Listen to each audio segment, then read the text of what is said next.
Hey guys, welcome back to my channel. তো আজ সকাল সকাল জানলা খুলেই দেখলাম ঠিক এমন একটা ওয়েদার, আর এমন একটা ওয়েদারে চলে এসেছিলো আমার পার্সেল। সকাল সকাল পার্সেল খুলতে কার না ভাল লাগে, আমার তো বিশাল ভাল লাগে। তো পার্সেলটা ছিল আমার একটা কুর্তি, যেটা আমি এদিক ওদিক পরে যেতে পারবো। ফ্যাব্রিকটা ছিল কটন আর কালারটা ছিল পার্পল, বাট ভিডিওতে হয়তো একটু ডার্ক আসতে পারে। আমার তো বেশ ভালোই লাগলো, তোমরা কমেন্টে জানিও কেমন লেগেছে। ব্রেকফাস্টে ছিল ব্রেড, যেটা আমি পিনাট বাটার দিয়ে খেয়েছিলাম, ডিম ছিল আর ওয়াটারমেলন ছিল। আবার ভেবো না আমি দুটো ডিম খেয়েছি, আমি একটাই খেয়েছি, ওটা একটা ছিল আমার মায়ের।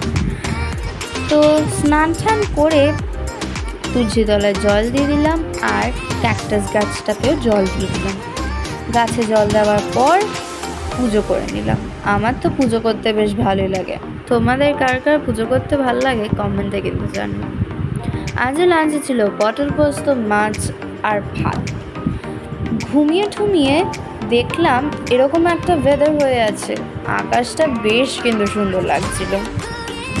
তারপর সন্ধ্যাবেলা হয়ে গেছিলাম রেডি, বিকজ যেতে হবে হচ্ছে গিয়ে টিউশনে।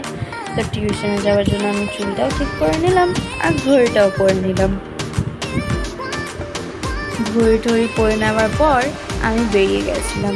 বাড়িতে আসার সময় ভিডিও করে নিলাম আর ডিনার খেয়ে ঠাকুরকে নমস্কার করে এইভাবে আমার দিনটাও শেষ হয়ে গেল।